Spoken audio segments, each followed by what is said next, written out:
What is up, everybody? Welcome back. I lied to you in the last segment because I said that it would be measured in seconds, the amount of time that we're down. It was a wee bit longer than that, and I apologize. But I'm going to make up for it with the guest that is joining us for this segment. It is none other than rich 20-something Daniel DiPiazza. Daniel, welcome, man. Thank you for coming today. You know what? You've already amazed me. I didn't even know you could have a live stream, that you were allowed to legally have a live stream this long. Well, we have to break it into 3 8-hour segments. Oh, only. So, yeah, but we did a whole thing. We had to contact Facebook. Really? And yeah. Why? As far as we know, and we haven't hyped this too hard because we're not sure that we're right, but as far as we know, the only ones that have ever done a 24-hour live are Facebook themselves. Wow. So we think, cool. hedge, we think we're the first ones to do a 24-hour live. Well, I'm honored to be part of that. Thank you. Dude, we're honored to have you here, man. So let me give them a tiny bit of background on how we met. And then if you want to give them some general background on who you are and what you've done, that'd be amazing. So you and I actually met, I don't know if you remember this, but from Noah Kagan. So Noah and I got to know each other because he came on the show. Super cool dude. Love the way his mind works. And you happened to be interviewing him the same day that we were going to hang out. And so he ended up bringing me with him to you, met you. We clicked. And then we did a whole thing about books, and we exchanged it was supposed to be top 3. I was a little cheeky and did 4. It's supposed to be our top 3 books that have had a really big impact on us. A lot of fun, bit of content. And yeah, when we were thinking about people to bring on to this that we think will really bring some value to the audience, thought of you. It's great, man. Well, I switched careers now. I'm a rapper. Nice. So, Well, in fairness, you really are making music, though. Oh, true. Yeah, actually, I did my my 3rd album last month. I dropped that, but not music. It's more spoken words. Listen to any. But you have beats and stuff on it. The first one has beats on it. Do you listen to any Alan Watts? No, I know who he is, but I'm not very familiar with him. Well, he inspired me to do this work. He would have been the best podcaster before podcasts were ever a thought in someone's mind. Alan Watts was just doing lectures, going from school to school around Northern California, teaching Buddhist philosophy and stuff like that. So you'd be into him. Old British guy, born in the late 1800s. Older guy. So he was going around giving these lectures, and I love to listen to his lectures, and I get so into them. He'd go on for an hour, and he'd just go in and out of these concepts, and it was a great way to learn. So I thought, well, maybe there's a way I could deliver information in the same way to my audience, and so I started making these mixtapes. The first one had music backing it up, and the second and third one, which I just released, there's no music. It's just me riffing, rapping, but not intentionally trying to rap. Do you do it in rhyme? No, there's no rhyme. It's just me. It's like a lecture. It's almost like a personal podcast. But the idea is just changing up the flow of how people receive information, because the information is not really the commodity. It's more. So I'm going to guess though that there is a pretty substantial difference. And now I'm super sad. So you played me one track from the one that had music. I thought it was dope. So I'm curious, one, why you dropped the music, and then 2, I'm guessing that there really is a difference between just a normal podcast and what you're doing. So is there tonality and rhythm that you're playing with? Or here's the big difference. So so now that the book is out, I started to do a lot more. And what is the book? Because I think this will also give people some context on you. So this is the book right here. So Rich 20-something, ditch your average job, start an epic business, and score the life you want. So that's the book. And you really came up, upstart entrepreneur, built something from nothing really early in the social influence space. And turned it into a real business. All right, so that's the background now. Sorry. Well, so the idea was, after the book launch, I started getting all these opportunities to do talks, and I realized that some of the best speakers out there, they're ready to go. If you watch, Gary Vee's a good example, you had him on, or other people in different areas like Noam Chomsky, like Elon Musk. They're so deep into their field of expertise that they don't need to prepare for a speech. Not that they don't, but you could give them a topic and they can go. Tim Ferriss is like this. You give him a topic, he rattles off on it.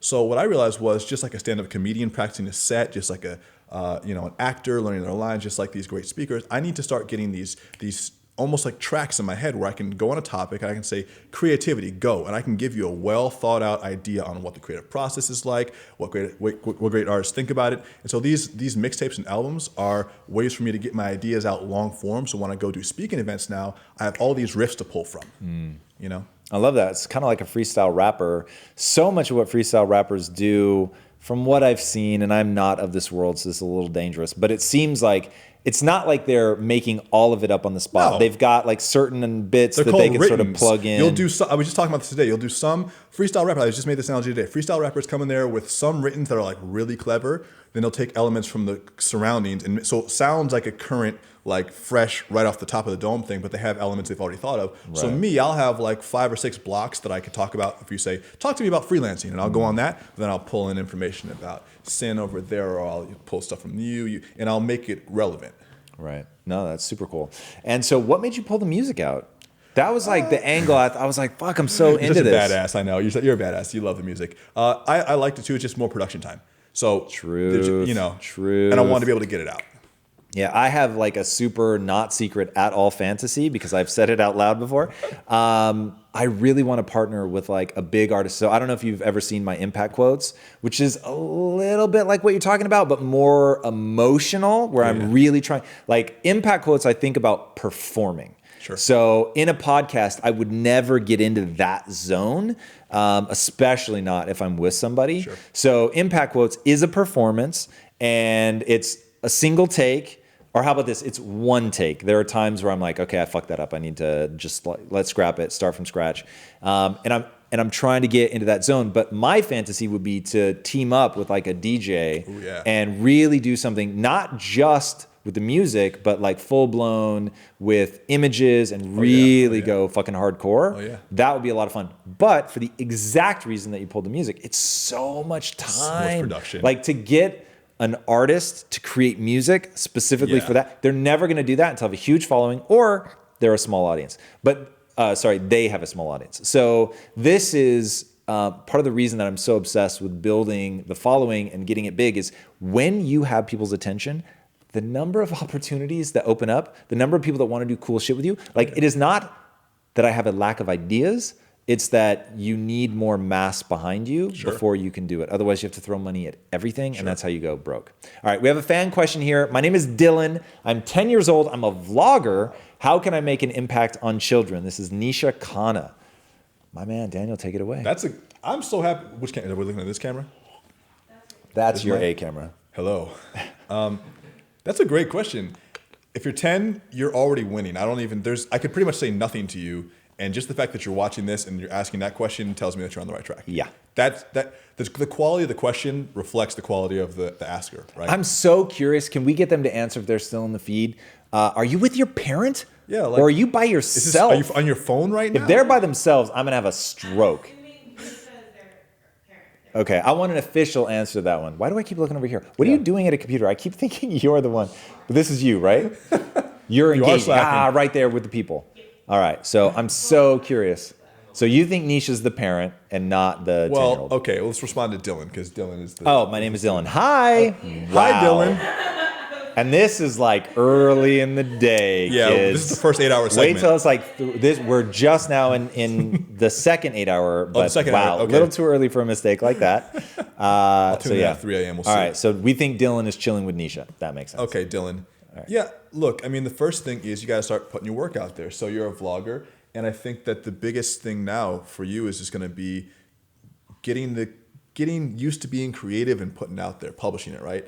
It's a little bit scary. It can be scary to put work out there. It can be scary to think people might make fun of you, or maybe you're worried that it won't look good enough. But right now, I know it's really hard to have perspective. It's impossible to have perspective at 10. But the reality is you have probably, honestly, about 2 decades to get to the point where that work can really start to build and get really good before people start to notice a lot. I'm curious, do you think that Dylan should read the comments when he puts work out? I think it might even be helpful for, Nisha, if that's your mom, maybe even disable the comments. Yeah, it's interesting. So I'm conflicted on this because here's the truth, Dylan. You're going to have to toughen up and you're going to have to take some hard criticism. Mm-hmm. But God, would I have been prepared for that at 10? Absolutely not. So for you to get where you want to go, you're going to have to hear what people think. The bad news is that, I read virtually every comment that I get. Really? 100%. That hurts me. But I will say, I went on Joe Rogan. I didn't read a single fucking comment. So I listened to Sam Harris, and he goes, let me tell you right now, don't read the comments on Joe Rogan. Like, he didn't tell me personally. I was listening to him doing a podcast. He went on Joe Rogan, and he said that the comments were so like, God, I don't remember what word he used. What it made me think of was like Neanderthalic. Like, they're so just like slinging mud and calling names. And he was like, yeah, I'm never reading the comments on Joe Rogan again. So going into it, I knew, okay, I'm not going to read the comments on Joe Rogan. Some of the team read them and they're like, oh my God, like, definitely don't read these. So That's the audience. But I read the comments that come in from this community for sure, like deeply, and I take what they say very seriously. And so, you know, I think you're right on the money, but now how does Dylan think about the comments? How does he let that shape him? Because some people are just going to try to hurt him. That's it. Their aim in life is to wound him. So, but at the same time, if he can hear the feedback from the people that really are just giving him real feedback, they don't have ill intent, but they're really giving him something that might be useful, that'll allow him to sharpen and get better. God, if he can find some way, you know, and maybe like you said, it's Nisha's the answer, and she, I think, goes through and pulls the comments that are positive or constructive, and avoiding, like, I'll tell you right now, if you write a comment and you're like, Tom, you're a dickhead, and don't explain why I'm a dickhead, if you explain it, I'll listen. And if it's like you're actually trying to explain why what I did makes me look like a dickhead or come across like that, I'll leave it. But if you're just like, Tom, you're a dick, I'd delete it. Because you have to tend your garden, right? So the truth is, Impact, or my, you know, / Tom Bilyeu, is not a place for freedom of expression. It is a place to empower other people, and I shall act as such.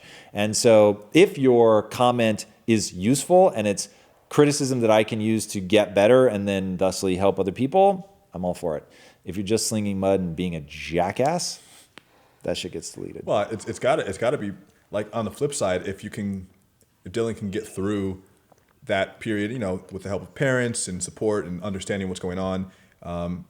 First of all, it might not even. There's a good chance that people could be weird in the comments, but also people might just be really nice. Right. That does happen Very a lot true. of times, or the majority of them are nice. Hopefully, we can hope people that will be, they will be. And second, if they are kind of a jackass, it's going to really toughen you up for like school at 10. No question. I can't even. I just wasn't really exposed to that much public scrutiny at such a young age, so it's really hard for me to imagine what that might be like. But I can also think about myself now and think, yeah, it's toughened me up. Like, I had someone tell me the other day they wanted to throw me in a wheat thresher, and I had to look up what that was. A wheat thresher. I love that you took the time to look it up. Yeah, and I was like, oh, this is interesting. It's like, Yeah, no, chop that'd be me rough. up. That'd Really? be a rough way to go. What did I do? I just write articles, bro. Yeah. I write blog posts. I don't know why they're ever making you want to chop me up. So we have to move your mic a little bit closer. There we go. All right. We're in business now. It's so funny. I put that on the floor so I wouldn't keep bashing it. It keeps popping back up. All right. Feels good. I like it. Am I supposed to do something with it? Oh, I'm supposed to, like, at any time draw on it? Nice. Oh, I thought we gave up on the would you rathers. Well, in honor of that, I want to. let's get wanna straight play- to a would you rather. This is a proper Here we game go. show. Let's do it. No, I'm telling you, this team does not play around. Yeah, let's do They it. have everything you see is because this team is amazing. Oh, all right. I know. I'm well Would aware. you rather be the worst player on the best team or the best player on a great team? Wait, repeat the question. Yeah, that gets a little nuanced here. Yeah. Let's read that one more time. Would you rather be the worst player on the best team or the best player, I think they mean, on a good team? I Yeah, mean, that's on a good that's team. like saying, do you want to be a C or a D lister in LA or an A lister in Atlanta? Yes, precisely. What's your goal? Is your goal to be? Well, I mean, you know, it depends on your goal. Like, if you want to be an A lister, some people's their need won't be satisfied until they're an A lister in LA. There is no in between. Right. But me, probably, I think I'd rather be an A lister because you don't have to be the number one. You don't have to be Will Smith to be very successful. So you can be very successful in a niche, and then your niche, which is small, can also be really big. So like with Impact, the whole Impact brand, you might end up only affecting like X amount of people. Well, it's not the whole world, but you might end up hitting a significant sliver. Right. You know, so it's just your niche. I'd rather be the biggest player in a smaller pond. I think it's more manageable. You can meet people. Cheers. Everyone knows your name. There's nothing wrong with that. And No, and not at also, like, a point that I try to make is if you have an email list, let's say you have an email list and people say, I want to get 1 million people on my email list, or I want 1 million people on Facebook, or whatever, the viral goals, 100,000 impact theory. Yeah, awesome, right? Madison Square Garden at its peak is 22,000 people. So think of it like that. You have 4 Madison Square Gardens that you can reach with a message in a cleaner way. Because if you've ever been on a microphone in a stadium, it echoes, hello, hello, hello, hello, hello. They can barely even hear you. They can hear you clearly when you have a following like this. And so you don't need to have a huge following. Isn't it enough to have, 100,000 on an email list? Does it need to be 1 million to make the change you want to make? Maybe, maybe not. You make the choice. Yeah, I think that's the only right answer. Is there is no right answer. There's only like what serves your goals. Like for instance, with us, raw numbers is so meaningful to what we're trying to do. So emotionally, it's not like, oh, I got to have it to feel good and I got to keep growing. And I know that like our obsession with getting our numbers up, like especially now there's like this backlash against people that have big followings. It's like, oh, like you don't need that big following, bro. Or people that have the huge following, like I don't give a shit about like the numbers. It's not about the numbers. For us, it is quite literally about the numbers. It's literally about the actual numbers. Yeah, like we need both just unbelievable, unparalleled engagement, and we need big numbers, because the two things that we're trying to do, one, just pull as many people out of the matrix as humanly possible, and if I'm not reaching them, then hey, no chance of pulling them out. And then the second is to leverage it from a studio perspective to create the ultimate kind of content that we want to create, which is traditional narrative. I need big numbers, otherwise we're never going to be able to, we'll be taken advantage of by the system. So while we get our feet under us, while we get projects out there, while we generate a library of intellectual property, I need the numbers in order to go to the negotiating table with power. So and that's why all of our content is free, because the trade-off here is I need these numbers. I need you guys to share the feed if it's adding value, because that's how we're going to get the power that we go to the table. So it's one of those where as an individual, they don't really even have to think about it. It's not a give for them in that sense, but we need the raw numbers. 1, to get guests. 2, getting guests helps us build relationships. 3, it lets us walk in to, let's just say Netflix to be easy. And we've developed, let's say, a TV show, and we go to Netflix and we say, look, there's 500,000 people in our ecosystem of 3 million that are galvanized around this show. And we've been putting it out as a comic book or whatever. And so now there's like a big audience. They're really excited for this to come to market.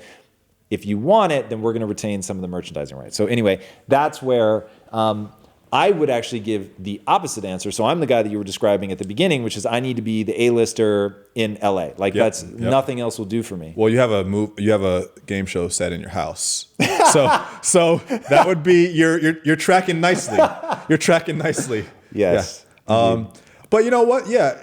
And I think that's like as it should be. I think it's as it should be. You look at people, that's because you're on your path. You're riding the horse in the direction it wants to go. Right. For instance, like I think that where the problem lies is like when you become obsessed with numbers that don't mean anything to you. Correct. It means something to you to have that ability to pull people out of the matrix. But for some people who are like, I wish my video had more views. You're just like, for what? Why? You don't need 1 million views on your video to do what with? So viral is like inconsequential to purpose. And if your purpose is that I need to pull these people out of the matrix, and yeah, you're going to get your numbers up. And people are going to want to work with you, man. I've seen your Facebook video. I'm like, is he sponsoring this? Or like, why does it have so many? He just put it up. Why does it have so many views? Yeah. So what you're doing is working. Thank you. So you should keep doing that. Yeah. And then, then it's a matter of like, you have your ecosystem, and then you keep kind of an open eye for what trends are popping off, so that you can kind of like ride the wave. That's the thing too. Most people make this mistake of thinking, like they ask me like, how do I go viral? How do I blow up? What's the secret? And really what the secret is you peel back the layers. First of all, it's like mastery of a skill. So this isn't your first time hosting a show. You've figured out how to like create content. Like, yeah, this is a newer venture, but you've been honing this skill for a while. Right. You're obviously you already have a natural like interest and ability with like hosting people, talking to people. You're clearly in your lane. Okay. So there's that. Plus there's the years of practice. Plus there's now being observant of trends. You know that video does very, very well. So you've set up your life to make it easy to do great video because video does really well. Now you don't need to have a studio like this to do great video. You don't need to do video like Tom Bilyeu, but you can do great video. Right. And if that's what's tracking, then it is no coincidence that you'd be spending years working on your presentational skills, building up your relationships, and now you're doing video and you're lucky, impact theory blew up. Right. And to be clear, there's also money in this. You put a lot of money and time into this. You have a staff, but you don't need all that. You need to be honing the skill and then watching for the trends. That's what I did with Instagram. My thing was writing. I'm really good at writing, okay? So I studied I worked on my writing. I interned under people. I worked for people. I studied. I got really good at writing. I watched the trends. I saw that Instagram was going to take off.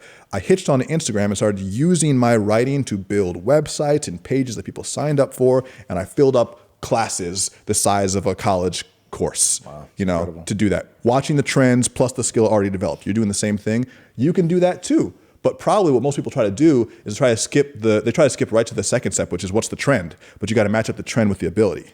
That is really fucking clear and so important. Really important. I hope people listen to that one. I don't know if that's come from your rap battle practice or that's not. a new one. But that was great. That was well thought out. It is so 100% correct. So I hope people are paying attention to that one. All right. Fan question from Cameron RN. What is your definition of hustle? Do you believe there are limits on work ethic and drive? That's a great one. I know you don't think there's any limits on work ethic and drive. Well, it's interesting, man. Do I believe that there are limits? Your whole thing is showing us that our potential is unlimited.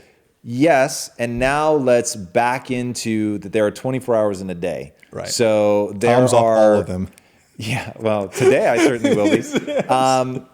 I don't know, man. Are there limits? Yes, because how about this? You probably should put limits on it because there should be other things in your life that really help you get a deep sense of fulfillment, right? Sure. Not everything should be hustle. So from an optimizing the human perspective, unless you're going to start counting meditation as hustle, which, okay, I could hear that argument, but I'm not a guy that always needs to be on. That meditation hustle. Right? I'm nice. real like present that. right now. Really super present. I'm grinding on my, grinding on my presence. That's such an LA thing. I feel like that could be a thing. Right? Oh, I'm sure. I feel like that could be a thing. If No Gary question. starts meditating, he's going to grind at it hard. He's gonna He's going to be meditating like this. It's just in the camera. That's exactly right. Present as fuck right now. Dude, I love that guy. His shit is It's amazing. he's amazing. I really do love him stuff. Love his stuff. So what do you think? I think that limits on hustle. Yeah, part of the reason why I mentioned Gary is I think his work is great too. But I also think people try to emulate that style of mentality too much. That really is just the way he is, and you don't have to fake it. You don't have to pretend like you always want to be hustling. If sometimes you need something else to break it up so that you have some sanity. And you're right, hustling 24/7. You're, as an entrepreneur, someone that has that type of programming, you're always gonna be thinking about your business anyway. But last night, for instance, it was 10:30 or 11, and I worked for most of the day. Sarah was up too; she's working her busting her ass too. And it's at 11 o'clock. I'm like, you know what? I'm just gonna choose to stop working right now, and I can pick it up in the morning. And whatever doesn't get done between now and the time I wake up is gonna just have to deal with it because I'm gonna spend some time. And we're going to just not do that anymore. And that just has to be one of your modes. You can't, me personally, I can't look because I need the asset. I am the asset. You are the asset. You're the asset. If you're not really around, this whole thing shuts down. Even though you have people and a team and systems, if Tom isn't good, it doesn't really go, at least for this part of the business. So you have to shut down at some point every day, except for today. It's a very special day. Yes, very true. So I'm a huge believer in hustle, and I love that, and I love that mentality, and I definitely consider myself a grinder. Oh, and yeah. I definitely consider myself a hustler hard. My thing is that when you're leaving it all out on the field, then you don't feel bad when it's time to take time off, right? Sure. When I decide to veg the fuck out, I don't have any guilt about that whatsoever because I've played hard. I live in accordance with my goals. There's no question. So that to me, and even Gary, he takes time off. Of course. He travels. He takes vacation. So I don't think there's anybody that's going to last that's really grinding around the clock. Well, or you die at 27. Yeah. Which, and to be fair, I used to actually, I thought it was so funny when I was a kid. I would see these reports online of or the regular newspaper, back for anyone who remembers it. I'm surprised you're old enough for that. Someone asked me a day, do you remember the movie Groundhog Day? I said, get out of here, come on. Anyway, Do you? Like, how old are you? I've seen movies, Tom. You've seen movies, but aren't you? You're still in your 20s. Yes, I'm almost 30. Okay, I was born in 1988. Wow. And That's okay, crazy. I'm That's working on it. great, man. You're so far ahead of where I was. So far. I know, but not really. Look at this shit. Okay, Yeah, so but I'm in my 40s. aren't you 53? I wish I were 53 because then I would look good. But sadly, no. Just kidding. I'm just kidding. Well, I was gonna say that yeah. I mean, the hustle, like, it eventually will come to a point where you have to make a decision whether, like, who you want to be, and to be the best version of yourself, you just need rest. You gotta sleep. I know you do too. You're up, and I see you're up working out early, but I know you rest and you relax and you recharge. Dude, my thing is I tell people all the time, I prioritize sleep. I'm up early because I go to bed early. Yeah. What time do you go to bed? 9 p.m. Like it's a religion. Yeah, when I was waking up real early, that was the time I had to go to bed too. I'm not doing that as much right now. I used to do like between 4:45. Now I'm a little bit different just because I'm not doing the book thing. I'm not writing a book. But yeah, you have to go to bed early to wake up early. It's not like you're staying up until 2 and then waking up at 4. No, that'd be retarded. Yeah. And I don't set an alarm, so I literally get as much sleep as I need every night. Yeah, that's pretty cool to not have to do that too. I do that too, and I wake up about 7:15, no alarm. And you're like, oh, this is what it feels like to not be pestered as soon as I wake up. Great. Right. You know, I still check my emails first thing when I wake up, which is the worst habit ever. I know, it's so bad. Yeah. But I'm immediately addicted to it. That's so interesting.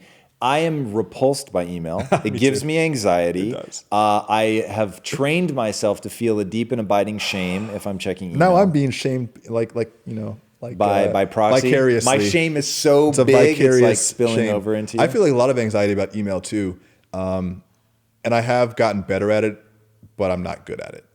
Interesting. Yeah. All right, we have a fan question here. This is from Rob Tyson.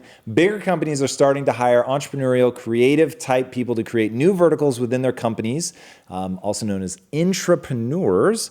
Could this be an opportunity for entrepreneurs? If they have the freedom like entrepreneurs, but with stability, does that make them entrepreneurs? You just said. All right, well, this is fascinating. Yeah. So in this, can you feel the judgment that entrepreneurs are somehow good or better? So let me hopefully set anybody out there free that doesn't want to be an entrepreneur, which is a high risk endeavor. Being an entrepreneur is not better. There's nothing better about that. So it's just gotten really cool. And by the way, I love that it's cool. And I think that that's going to create an aspirational culture around learning to execute at the highest level. So I fucking love that. I think it's amazing. It used to only be actors and musicians. And now like entrepreneurs are the new rock star, and it's really exciting and fun, and we can build followings. I think that is so cool. So I'm not bashing that. I'm just saying it isn't better. It isn't better than being a linchpin. And to me, those are the choices. So intrapreneur, the greatest intrapreneur I've ever met is Jay Samit, who wrote the book Disrupt You. I love Jay. So amazing. This guy is He's made unbelievable. billions for companies and just walks away like it's nothing. There's a billion, made you a billion, made you a billion. Yeah, it's incredible. His Rolodex is ridiculous. Yeah. And because he's made so many people money, I mean, he can just get virtually anybody's attention at any time. That's a good point. Very impressive. And so there is stability in that, and that is a very valid path to choose. Whether that makes them entrepreneurs or not, to me, is irrelevant. Like, they're badass. Change makers. Yeah, 100%. Linchpins. 100%. No one goes to someone like Jay and says, "Yeah, but what are you though? Are you an entrepreneur?" Are you an entrepreneur? Like, listen, yeah, you did him on here. I had him on my show too. He's just a smart guy who understands organizations. He doesn't need the label. He can go in and out. He can start his own thing. He can start someone else's thing. He can help you out. There are opportunities for entrepreneurs in this. Another guy who's really good at thinking like this critically is Jay Abraham, another Jay. So No, Jay Abraham. Jay Abraham is like a very, very high level, like I would call him like a legacy marketer. He's like Tony Robbins' #1 guy. Damon John calls him his mentor. So Jay Abraham is like a very old school, but like very high end thought leader when it comes to like customer retention. Preeminence is his thing. And he's really good at like looking at a company. He has this like anecdote, which he tells in some of his books about how he was able to like see the opportunities within companies, especially even before influence was a thing as much, and see where the gaps were and fill them in with different products and services opportunities. There's tons of things for you to do now. I mean, there's so much opportunity as an entrepreneur, because part of what we're looking for is for you to teach us how to connect with each other. Like if you part of the opportunity as an entrepreneur is not just to create new products, but to create new connections. It's a great point. And you can do that really well with a company that already has the assets. You don't have to make the assets and the connections. You can just do one of them. It's a really good point. And my thing is really about being honest with yourself about what you are, what is exciting for you, what your goals are, what they demand. So based on my goals and wanting to control my art, and that, which is how it started originally, I wanted to actually direct the films. Now I want to be producing the films at a much higher level. But it required me to become an entrepreneur in order to generate the finances to control that. Yeah. So that's what my goals demand. So I wasn't a born entrepreneur, but I had to slide into that role. So people really need to decide like what resonates with them internally, what resonates with their goals, like what do their goals actually demand? And from that decide whether you want to be an entrepreneur, an intrapreneur, a linchpin, or just quite frankly, somebody who lives a stress-free life. All of those are incredibly valid choices that can lead to a deep sense of fulfillment. You just like have to be real instead of like getting caught up in the cool factor. It's like starting a band when you don't give a shit about music. Like, why would you do that? It's like, okay, everyone's doing guitar courses now, but like I don't like guitar. Right. So I love guitar though. Can you play? I can, but really badly. Really badly. Everyone can play a few songs on an instrument really badly. Yeah. Chopsticks on the piano. Yes, I actually used to be able to do that. All right, we have another fan question. This one is from Christopher Size.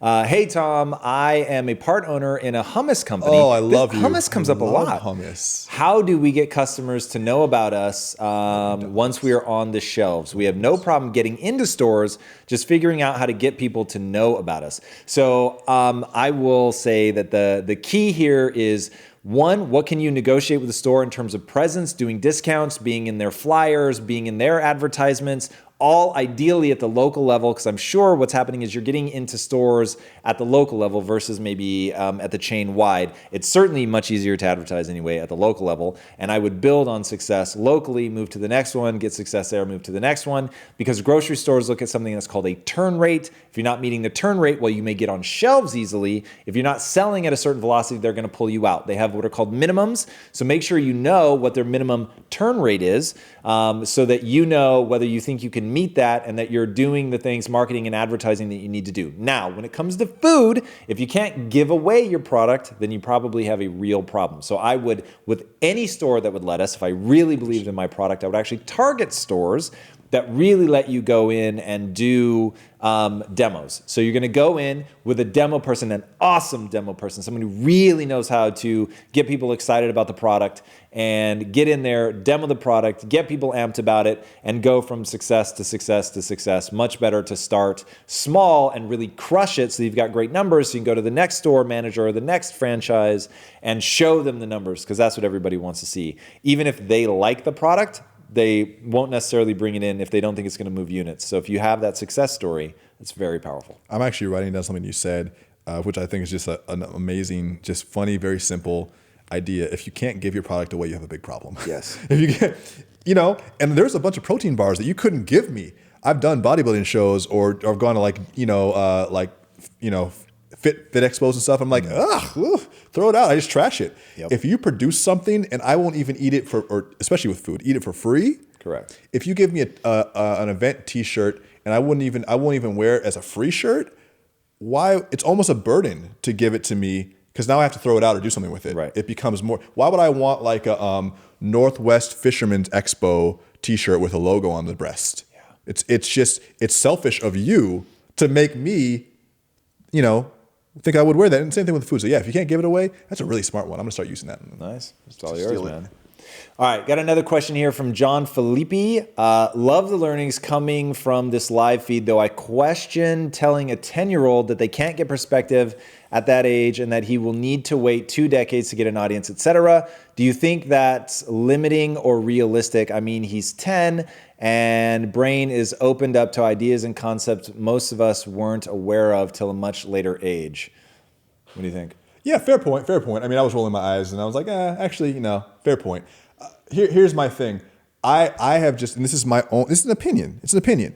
My opinion is that you just have so much growing to do at 10 that vlogging, you might have found your thing. Steven Spielberg, if he'd had vlogging, would have probably done that. He was doing that with his little camera, his little 8mm camera.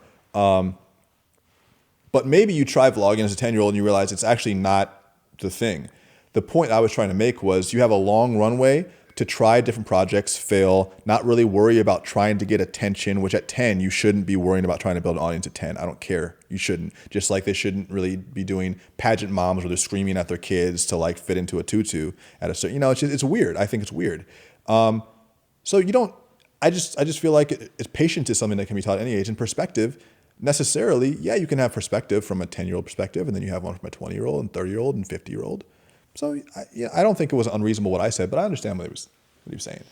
Yeah, it's interesting. So I think skills and insights stack. So I think that there's a real cool opportunity for him to present what it's like to be a 10-year-old, and it would certainly deliver me insights as somebody who I know what it's like to be 10, but I don't know what it's like to be 10 today. Yeah. I don't know what it's like to be 10 in a universe with social media. So I could see that being interesting, but at the same time, that he is by definition going to grow more powerful over time. Sure. Which look at Anakin Skywalker. Wow, went straight to Anakin.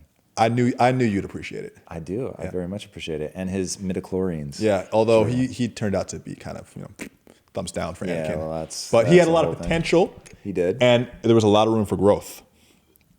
Getting stronger by the day. He definitely had a lot of our boy Dylan is still in the feed. Rock on. What's up? So what is up, Dylan? Dylan, you became a big part of this feed, my man. I did. So if you want to know if a 10-year-old can have impact, you're having it right now. It's true. We're having a conversation about it. Indeed we are. Yeah. All right. So next up, we've got our segment prize, which is the book by our man, which we showed at the top of the hour, which is Ditch Your Average Job, Start an Epic Business, and Score the Life You Want. And then I think this is also part of it, the 5 class pass. Ooh. Boom. So we got 5 class pass to go with it to hundreds of studios around the U.S. This unfortunately is in the U.S. Giveaway question. All right, so here we go. The giveaway question to win those items is list your 3 favorite millennial entrepreneurs. By the way, I meant to ask you, speaking of marks, what's the owl tattoo mean? Oh, okay. So this is Sorry, it's a parrot, right? Yeah, it's a parrot. So this is an African gray. African gray is the most intelligent parrot in the world. It can learn a lot of different languages. You can have conversations with it. They can live like 60, 70 years. Jesus. Yeah, and my grandmother had one before she died, and so this was a bird that I grew up getting to know. And so like it was a 30-year-old bird, and eventually it got given away to another person because she died. But to have grown up with an animal like that for so long and have it like, you could be like, his name is Macy, be like, hi Macy, how are you doing? She's like, good, how are you? Like it's a so very smart bird. So I got this in memory of my grandmother, and also just a cool little. That's just a cool little. Did you ever read about Alex the parrot? Yeah, Irene Pepperburger. Is that the trainer's name? That's interesting. I never would remember that. But you could tell my grandmother's into parrots because it's a very specific knowledge point. That is a very specific knowledge point. Oh, you mean Irene Pepperburger, right. The African gray behavioral specialist? Yeah. Sure. Yeah. Oh, what about her? Yeah. Yeah, Alex is great. He and a lot of African grays are like that though. They don't just retain. It's what's freaky is they'll imitate your voice but say different words. Whoa. So Macy would be like in my grandmother's voice, Daniel, what are you doing? After she'd already died. Whoa. Kinda a little weird, right? That's crazy. Yeah. That's really interesting. That's a pet. That's a weird pet. My wife grew up with an African gray. Yeah. So yeah, she's obsessed. And we went to, I think it was the San Diego Zoo, and they have a bunch of African grays there. I walk by, the African grays do not pay me a single mind. My wife walks by, and they literally rush up the little branches right to the edge of the cage to get close to her. It was crazy. It's interesting. They're from the Congo. A lot of them are. You know what's interesting too? So for anyone who doesn't know, I'm Black and Italian, right? So I'm this brown kid, and I'm running in and out of my grandmother's house as a kid because I had this bird my whole life growing up. And so for whatever reason though, Macy the parrot was like extremely afraid of my dad, who's much darker than me. So we're always like, well, maybe she's racist, you know? Or like we had this racist friend. She's also afraid of my other friend Mark, who's like dark skinned, and she's okay with me. She's fine with my mom. So she's racist. I think she's racist. I don't think all African Greys are like that though, because they're from Africa, right? Dummy. You would think from the Congo. All right, we have another fan question. This one from Amy Marie Stroud. How do you put those boundaries in for work so that you don't burn out while maintaining the hustle? Well, you're doing a 24-hour live stream, Tom. I don't know what your answer to this would be. Yeah. I have a take. I mean, how do you not burn out? You have to. How do you put boundaries in? I think that you go through phases. I think there are definitely phases, and I'm sure you can relate to this building Quest, where there were no boundaries. And then you put them in when you probably put your boundaries in for the first time when you overstep them without knowing it. Like, oh, I accidentally stayed up for 2 weeks. I probably shouldn't do that, you know. And then you start to like you get more practice and experience, like really putting together a schedule that works for you. Like, this is the time I like to wake up. This is the time that I wake up and I'm more refreshed. And you start to get more awareness. That's why I was saying with Dylan at 10, you just wouldn't know that.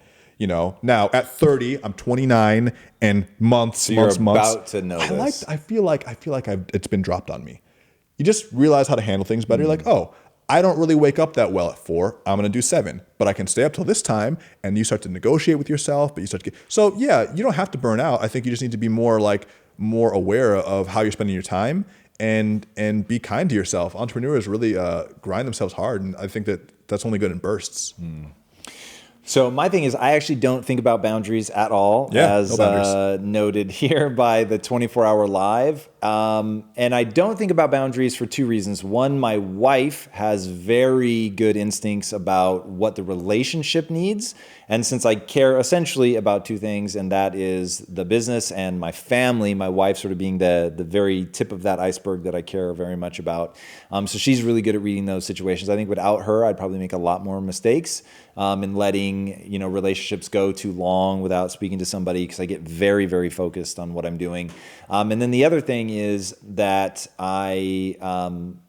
I'm so, and I can't remember if I said that there were 2 things that stopped me from having boundaries, but there's 2 reasons I should say that I don't think about them. So one is my wife really making me good about them. And then the other is that what I do makes me feel alive. It is energizing to me. And so I oddly enough had less boundaries back when I hated my life, but that was because I was in a period where I really had to learn who I was, prove something to myself. I had a really big chip on my shoulder, and it was all about grinding to get rich. And then ultimately I broke, went in and quit, and just couldn't take it anymore. I mean, that's like I've told that story so many times I won't go into it here. But post that sort of snapping point, and making the mandate that I enjoy what I'm doing, even if the only thing I ever taste is the struggle.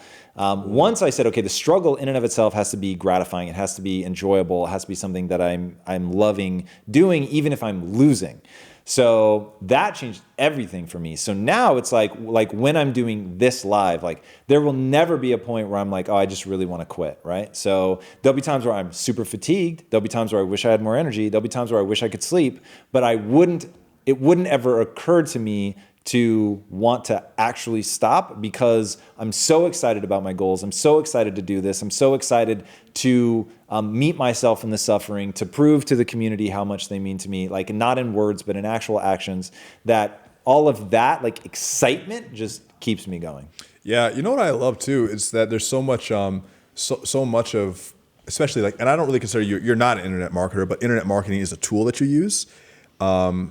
And it's a tool that a lot of people use to kind of like create themselves, automated avatars of themselves. But you're doing this here live, and so it's just you. It's not you're not like, there's no stage magic going on here besides the lights. It's like you're just here talking to people, and it's work. You're gonna be here when people go to bed and when they wake up. Yeah. And you're working for them, and you're doing a service. Like I think it's great, man. And I think that you've done a couple really interesting things. Obviously, like Quest is great, but I think that the purpose behind those things, like creating something great for nutrition, you told me about your story about how your family could really use something like this and how they needed this knowledge, and you created a product to like embody that. And then now you're doing content that's designed to like get people to think about things in different ways.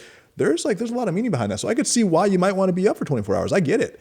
I get it. It powers you. And there's an unlimited supply of that energy too. There's no cap on being really pumped about what you're doing. Yeah, and I think that's, one of those really, really important lessons that I learned that I hope people don't have to learn the hard way that I did. And God, it's terrifying because enough people told me to like, hey, follow your passion and all that stuff, and I didn't, or I fooled myself into thinking that I was passionate about money, and then when you really stop and think like, what the fuck does that mean? Like, money doesn't do anything. Yeah, it's neutral. So yeah, it facilitates, and then you can do things with it, but money in and of itself is inert. All right, we have another question here from George Sue. By the way, getting these questions from people that have been asking questions now over multiple periods is incredible. So George, thank you for joining us. Cool. How do you balance protection from above from Simonsen while pushing your team to the limit to outperform their old selves? God, this is a great question. Great one. Got an answer for us? Well, I'm not familiar with Senec's So Simon's basically saying leaders need to protect from above. So you've got all of your team. You need to come to their aid, protect them, shield them from shitty leadership above or unreasonable demands or whatever the case may be. You also need to push them. Well, he's saying, how do you balance those? Right. I think example is the easiest way to show what you'd like to have done without having to tell people to do it. The first, and just like building an audience of any type, but the first idea that you want to go into building a team is finding people who already have the same mindset, the same worldview, because then you want to convince them that the way you're doing things is the right way for the most part. I mean, they're really trained, there's training, but like you won't need to convince them that what you're doing is meaningful and important. And that is a big hump because a lot of times at the work that we do, we don't really believe it's meaningful or important. Mm-hmm. So why would we go all in? Like, why would I spend an extra hour doing this legal brief when I don't care about anything about this? Right. So you have a good team and your team is already set up to where they like, your team's awesome. They're on it. They're coming up with new ideas. Like you said, they set this entire thing up. You're the talent, Right. They produced it. You're a producer too. No. 100% they produce this. I don't want to make you seem like you don't produce anything. No, it's very kind of you, but trust me when I say these guys have done this. Either way, so you found the right fit, and now you found the team, but you're still leading by demonstrating what to do, and so you're shielding them by making sure that they're getting everything that they need. You're treating them well. You're leading them by showing them, but not necessarily telling them. You're the one up doing this for 24 hours, and because you're up, they're up too. So you don't need to say stay up because you're up. It's not like you're saying stay up, I'm going to bed. You're right here. Everyone keep the live stream going. I got to get some rest. Yeah, lead from the front. So here's what I'll say. I take a very different take on that, and I think that Simon is genius, and I'm so grateful for his insights. But the truth is, I don't necessarily agree with him on everything, and I think that one of the things is that certainly in a given company type like this, where I have hired people specifically because they are all in. And one of the reasons that Lisa and I decided to give equity to every full-time employee is because I want motherfuckers that are all in. Oh, yeah. Like, you don't get equity and then, also like you don't need to be fully invested here. Like, the whole idea behind giving equity is to get people that are crossing the finish line, get people that are totally invested. Like, I want motherfuckers that are in this. Like, you understand, like, before you come on, you're going to understand what our vision is, what we're trying to accomplish, and you either buy into it and you come in with the full weight of who you are. And now I'm going to, to his point about it's not, for me, it's not covered from above because I'm the CEO, but it's like I'm trying to create that atmosphere where you can bring the full weight of your personality, that there's no one to protect you from, because the system is set up in a way where it's like you come in, you do what you're good at, as long as you're focused on getting better every day, like you're fine. Like if you fuck up and make a mistake, you cost us a lot of money. Honestly, that doesn't matter. What matters, the only cardinal sin is you're resistant to the lesson.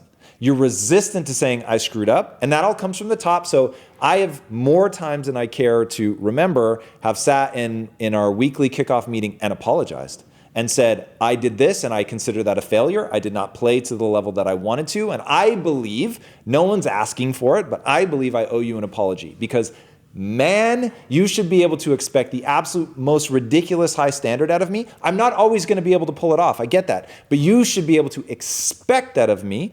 Now, what I want to show you is I am not resistant to the lesson, okay? I messed up. I fully acknowledge that I messed up. Here's my strategy to not do it again. And now watch. Over time, I'm going to execute against that. You're going to see me get better. You're going to see me really work to improve. So now, when you come, I want you, when it's your mistake, I want you to do the same. So the behavior that you can see being emulated is you come in, if you messed up, no big deal. Like, own the mistake, learn from it, tell me what you're gonna do differently next time, and let's just get back at it. But if you're like, you're so ego protective that you can't even accept that you made a mistake, that's where this really starts to get problematic. And so to me, it's what I hear in Simon saying, like, how do you protect people from above? It's your organization is fucked up if you have to protect people from above, right? And I'm not saying, look, that is really hard to do. And I have been the creator of problems way too many times in my life. So these are lessons that I've learned the hard way. Please do not think that I have just some magical insight. I thought you were perfect. Believe it or not, I'm not. I know that's startling. I know Very it's upsetting. startling. I came here thinking I was going to meet a perfect guy, and he's not perfect. It's terrible. It's terrible. These guys, the laughter is anxiety release. This is not an online date. I thought we were dating. I thought this was a date. Oh, man. Tom. Well, it is. I'm just confessing what I really like. You know? I thought something different was happening. No, I agree. Yeah, it's super important in my opinion. Yeah, well, yeah. And I think just culture, right? Creating a good culture with your team. Super, super important. Yeah. So to their question about balance, I'm not trying to balance. I'm trying to eke the potential out of every single moment. And that's, but you know what you said earlier, I don't ask people, I didn't ask a single person, not even my wife, to do the 24 hours with me. Yeah. What I thought it was going to be in the original pitch was that they would sort of come in waves, right? Yeah. And then ultimately through the middle of the night, it would essentially be me and a camera. And maybe somebody slept during the day so that they could come and just make sure we didn't lose internet. And I'm here talking, you know, for like 4 hours, and it's not actually live. That would be amazing. Just Instagram live from your phone and the camera. Exactly. Off. So that was the vision. And then more and more people were just like, no, I'll be here. So that was cool. That to me is a good sign. My question is, at what point do you get so much tech in here that you don't actually know how to work it yourself? We're already there. Yeah, you're way past. We're already there. Yeah. In fact, I'm not even sure that any one person knows anything. Can anyone Lisa actually get at this one running? Point did, but now I don't think she does. Because every time you get a new piece and a new person, they know how to do that thing. Especially with and Facebook Live hasn't made it that easy. Like with their plugin, Not like for multicam, the API for multicam. No, it's pretty hard. I know you're doing the work. Because I've done some live stream just from a desktop and with a basic DSLR on Facebook, and it's like there's systems for sure. There's systems, yeah, no question. You got them systems. All right, we got another question. This is from Joe Tallarico. What is both your opinions on when to quit versus when to keep going? Love this topic. This is a good one. Well, Seth Godin has a great perspective on this with the dip, and he was on my podcast a few weeks ago, and he talked about two places to give up. One is in the beginning, after you've taken an assessment of the scenario, the situation. So you look at, let's say in an alternate fictional universe, you're like, I want to make a nutrition bar. What would that be like? Crazy world. Crazy Hard to world. imagine. So like you start doing it, and you're like rolling out the ingredients with the rolling pins, doing the whole thing, like same thing like Quest early days. And then you realize, you know what? Actually, our suspicions are confirmed. It's not possible to make the bar the way we want it to. Like, it's not just the manufacturing process. Like, the whole thing's just not going to work. Right. Well, you test it and you put in enough research to get to the point where you can make a real decision, and then you either kill it after you've done the research, or you kill it, or you stop doing it after you've gone through the hard part. But you anticipate the dip. You know that once you've done the work in the beginning to know it's a good idea, between that and the end where you're either successful or not successful, there's going to be this dip where you totally lose motivation to do the work. And so you'd make a commitment to go through that forward, or go through that before you go forward. And so I think it's okay to give up, but only after you've made an assessment that what you're doing is actually to your detriment as you go. Because you can go deeper into something just out of pride and ego. And that, a lot of people run into that when starting a business. Yeah, I think that's a really good description. There's another description that Eric Barker talks about in his book, but if I'm not mistaken, he's citing somebody else's research. But it's the Woop Method, W-O-O-P, and I always end up getting the O's backwards, but it's wish, wish, outcome, obstacle, plan. Sure. So you wish, I want to be rich. What is the outcome that you want? I want to start a nutrition company and make food that people can choose based on taste and happens to be good for them. Okay. What is the obstacle? Manufacturing is going to be brutally difficult. Yeah. What's the plan? I'm going to learn manufacturing and get into engineering and engineer our own equipment.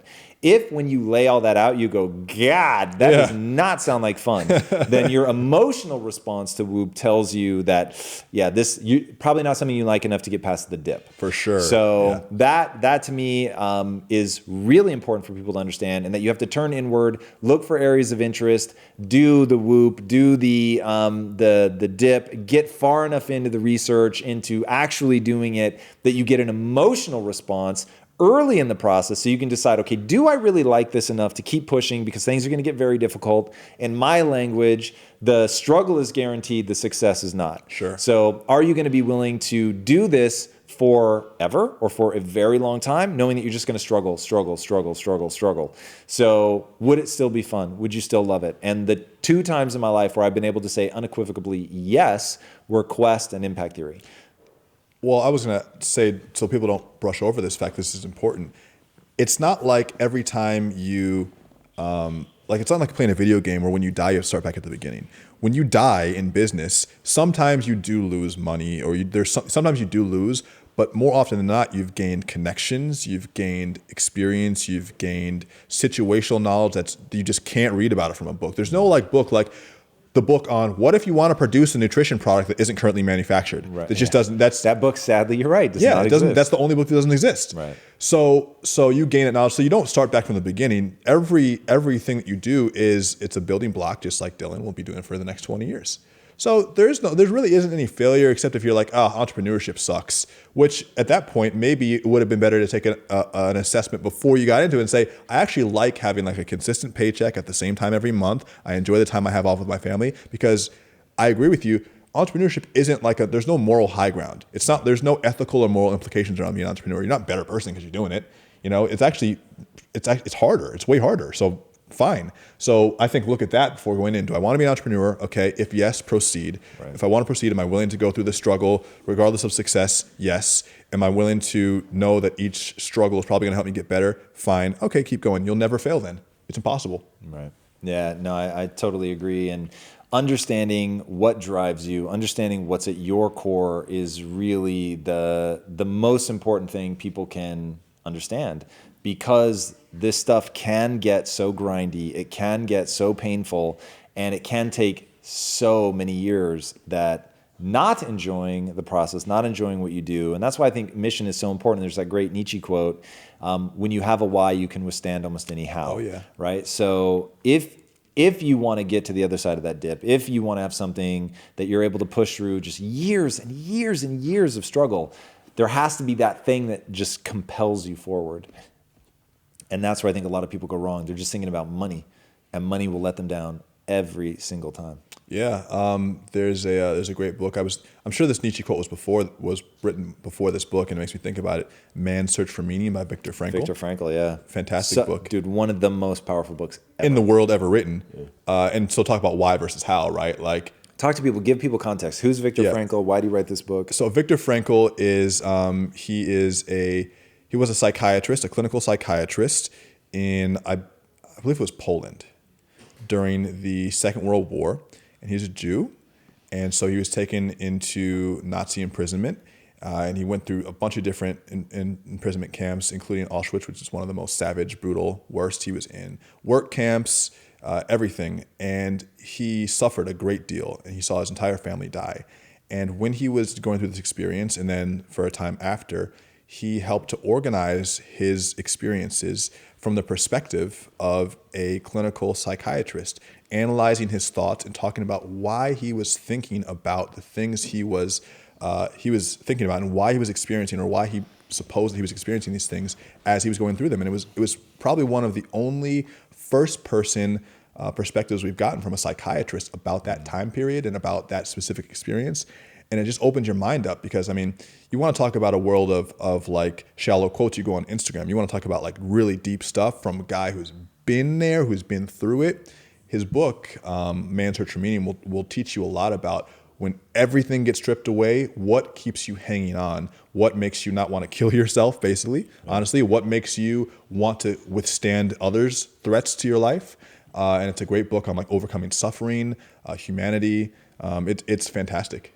Yeah, that book rocked me. So incredible. Rock you. All right, it says we have a question, but we don't have a question on the TV. So I'm feeling lied to. That's what we just answered. I have a question for you. Fire away. I was at I think a gas station yesterday. I was stopping to get some like a water before I drove home, and of course I'm like always looking for the Quest spot now. You know what? Yeah, come on, like of course, obviously.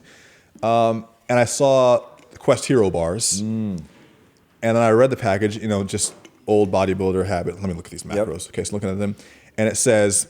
There's a big, like, almost a disclaimer on the package.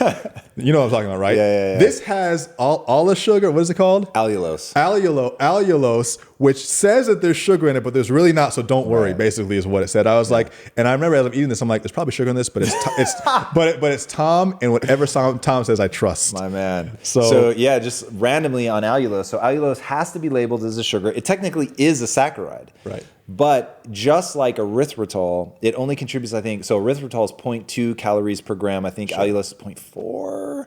So when normal sugar comes in at 4 calories per gram and has a massive impact on your blood sugar, allulose does not, 0.4-ish, I think, calories per gram. And it doesn't have that response to your blood sugar. Now, this is like full disclaimer. We cannot make this claim whatsoever. This is pure anecdotal. I will tell you, I mean, literally disclaimer. Anecdotal, this is anecdotal, but when we were very live. Yes. When we were testing, you want one more anecdotal?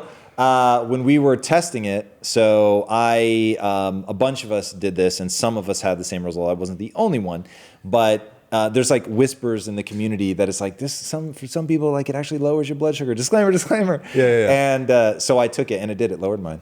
So I've literally have no idea why. Yep. Nice. Literally have blood. I have no idea why. Definitively cannot make that claim. I can't promise you anything. Test your own blood, work with a doctor, like all of the normal disclaimers. But I was shocked at what my response was. Yeah, I mean, there's so many new interesting things I'm learning every day about ways to optimize your health. I just recently, in the past like 6 months to a year, started experimenting with fasting for the first time. Really? And even that was like it was probably the most like, for me, revolutionary thing I learned to do for my health since like learning that maybe I shouldn't eat bread every day, that type of stuff. You know, it's like so there are definitely. So I'll order some allulose to my house and I'll sprinkle some of it on Try it. Test your blood. Test your blood. See what it does. It's the only way. The Hero Bar was delicious. Like bottom line, dude, those the things Hero are Bar ridiculous. Was but my thing is, don't trust anyone. Right? So test your blood. See what your individual response is. So that's one thing I can't stress enough. All right. We have a question here. It's from Christy Ratliff. What is your advice on fanning the flames of something I have interest in? Do you recommend reducing some time at my full-time job in order to pursue that? My current job takes up a lot of my day, leaving only a little bit of time for family. That's a good one. That is a good one. You go. All right. So here's my thing. The fanning the flames process looks like this. Diving deeper into it. So you look inward, you see what is like a little firefly, and you want to see if this is something that's really going to turn into something. You need to engage in it. It's not about thinking about it, it's actively doing it.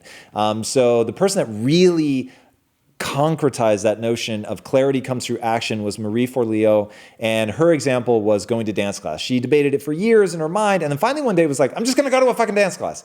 She goes to the dance class and realizes like 5 minutes into it that she loves it beyond measure. And she was like, I never would have understood that just by thinking about it, because she had so much insecurity around what are people going to think and all that. She said by going and doing it, it was so much fun. She no longer cared what anybody else thought. I thought that's so powerful. Like, it always comes from action. So engage in that thing, whatever that thing is, whether it's basket weaving, entrepreneurship, martial arts, like it doesn't matter. Go do it, and you'll see in that process if it's something that you really want to keep fanning the flame. So the interest will turn into maybe a fascination. And then once you have it at a fascination where like, I really want to pursue this, as you go down the path of gaining mastery, that's where you're going to realize whether this is going to become a full-blown passion or not. Because the process of gaining mastery is about fighting through boredom. It's about continuing to do something long after it stops being fun, because you want to acquire the skill set. And that's where most people fall out. Now, should you take time off from your job? If you can afford it and you don't enjoy your job and it's not giving you enough time to do the other thing you know that you really care about, yes. So that's amazing. That's an incredible position to be in. So if you really are interested in finding out more about this thing, or you just want to take some time off and go try a bunch of different things to find out which one of them really sparks you and makes you feel alive, I can't encourage that enough. So that, like, encountering that stuff is super, super critical. Well, to put it in the words of a wise Instagrammer, don't wait to be inspired to act. Acting will be inspired. Nice. Right? Who said that? I just made it up. Yeah. You're a the wise Instagrammer. Hello. I like that. I like that. Well, yeah, but I mean, you become more inspired. It's like, you go to the gym and the endorphins actually make you feel like working out when you're working out, but not beforehand. I mean, That's a great point. I used to really, really enjoy the thought of going to the gym. Now I enjoy the thought much less, but I still enjoy the action. It's interesting. I hate the thought and the action. Yeah, well, but you know what? You're still in there, so you're doing something that you hate every day. Correct. But you're willing to go. But it's pain on both sides. Like the pain of either going to the gym, or the pain of not going, and all the things that happen because you don't go. Body starts to suck. Oh, dude. Mental, Way worse. mental stuff going on. Like it's hard to be confident in yourself. So there's pain on other sides, but one is a pain that leads to a positive outcome. Totally. And others that just leads to deterioration. Totally. All right, another question. This one from Michael Foster. What is the number one thing that you wish you'd learned early on in life? Sales funnels. Done. Really?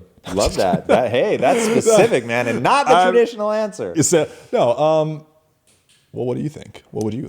For me, the answer is easy, man. A growth mindset. Yeah. I really didn't have it, and I didn't have it until I was in my bordering on late 20s. I mean, look, it's a scale. It wasn't like binary, but I didn't have a full-blown growth mindset until I was north explain what that is. 28. So a fixed mindset is somebody that believes that their talent and intelligence are fixed traits that cannot be improved. So you're as smart as you are when you're born, and that's it. Whatever you're good at, that's it. You're only ever going to be good at those. And you can sort of get better at the technical aspects, but that's sort of it. Either you have the talent or you don't. A growth mindset, on the other hand, believes that your talent and intelligence are totally malleable traits that you can improve so that you can actually raise your IQ, which is one of those things people think you just could never do, or you could learn to sing, you could develop perfect pitch, which they've actually done an interesting study, which is why I have the guts to bring that one up, because for a long time, that was like the one thing I was like, don't bring up perfect pitch. And then they taught an entire class of kids perfect pitch. Really? Yeah. So it's, while it's probably not true that you can learn anything, I'm just going to default to that because it's so much closer to you can learn absolutely anything. Then nothing new. Correct. That, you can do anything. Do you think Donald Trump has a growth mindset or a fixed mindset? God, people, political. I'm just joking with you. You don't even have to go there. I thought it was funny though. Nope, I'll answer it. He is a big ball of fixed mindset. That dude actually scares me. And he scares me. Like, he scares me because I'll actually talk about him. Yeah. Normally, I wouldn't talk about fucking politics. You joking? You're just inviting problems. So it actually worries me. Yeah. Well, but I think fixed mindsets are fixed to insecurity, right? Because you have to, it's kind of like if you're trying to you don't want any of the pieces to move because it's going to mess up the table in your mind. Like you don't want anyone to think of you incorrectly or challenge you or call you out, because then you're going to have to rethink all the things you know about yourself. And I think that show that's happening on that spectacle, the national spectacle, happens, I think, to a lot of us in our personal lives, the people that we know, who are just not really willing to see potential in what could be, which is why sometimes we'll pitch someone and they won't see it, or why we'll be hoping to have a better relationship with someone, but it just won't work out because you have a fixed mindset, and it's hard to get past certain mental blocks. I'm sure you had some big mental hurdles you had to forcefully push down in order to get to the various milestones you hit, right? No question. Some big ones. Question. Yeah. All right, we're getting the wrap segment sign. But man, this was a lot of fun, Daniel. Thank you so much for coming on. Pleasure. And the giveaway winner is, are you ready, Kevin Michael? And the answers were boom, boom, boom. Wow, the very generous answers were Zuckerberg, Gerard Adams, and Tom. Nice. And of course, we picked somebody that didn't mention Daniel, so now he's gonna I'm storm leaving out. immediately. And by the way, I'm not a millennial entrepreneur. Yes. So, wow. Oh, what's the So I was definition? gonna say that's incredibly generous. 18 to 70 is the new definition. Exactly. All right. Everybody, thank you to Daniel for joining us. And if you are not already, follow him at Rich20something. Thank you, my man. Man, that was great. That was a a pleasure, man. That was awesome.